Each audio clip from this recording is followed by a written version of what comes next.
kim Oshura kuni 70 marta hasbiyallohu va ni'mal vakil, ni'mal mavla va ni'man nasir ni aytsa 70 marta, Alloh taolo ana o'sha yili unga o'zi yomonlardan kifoya qiladi. Jumla yomonlikdan kifoya qiladi.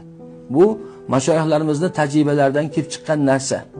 70 marotaba hasbiyallohu va ni'mal vakil, ni'mal mavla va ni'man nasir kalimalarni, duolarni, zikrlarni aytsak, Alloh taolo yil davomida bizga kelishi mumkin bo'lgan yomonliklarga o'zi kifoya qilar ekan. Ya'ni boshimizdan yomonliklarni Alloh taolo aritadi.